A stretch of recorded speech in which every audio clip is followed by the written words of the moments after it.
caregivers out there. On this first day of National Caregivers Month, I just want to take a minute to give you a shout out for all of the wonderful things that you do.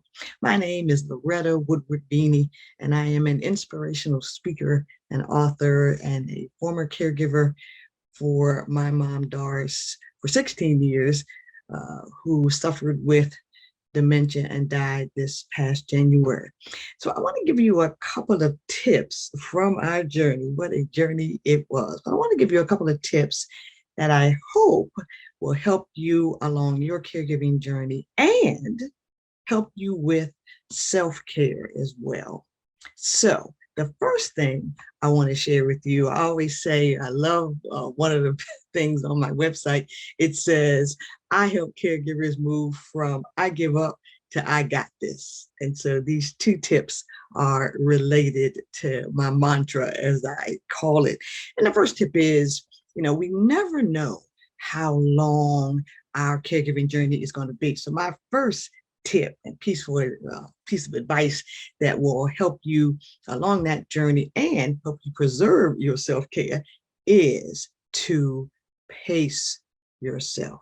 That sounds silly, I know. However, it works. What do I mean by that? I mean, when things go great, don't go too high. And woohoo!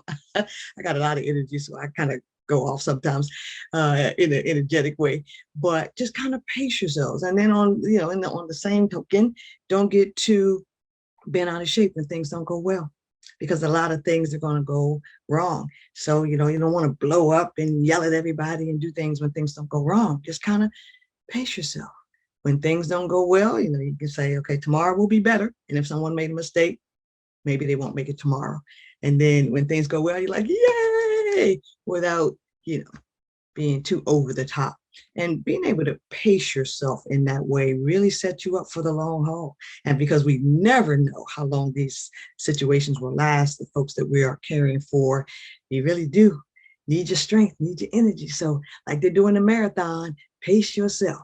And the second tip is, I love this, focus on what they can still do.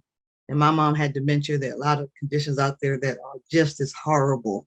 And, so many caregivers caught up in, oh, they can't do this anymore. They can't do that. We used to do all this stuff. That will kill you. And so my advice to you as I honor you during this month is to just try to switch that mindset to focus on what they can still do. Even in her last week, my mom could still do so many things. She knew her name was Doris. She knew I was somebody important in her life. She didn't know my name or our relationship. She would smile every time she saw me. So, she could still sit up. Sometimes the only thing she couldn't do is swallow, and she died. And, people kept saying, I don't know how you're so focused on joy. Your mom is dying. Yeah, she was dying, but it wasn't going to be that day. So I tried to focus on that. So I hope these two tips really help you during this month and during your career as a caregiver, whether you're a family or professional caregiver. So just remember to focus on what they can still do and pace yourself for this journey. So I wish you just all the success in your caregiving role, whether you're a professional or family, and just always remember, you got this. Take care.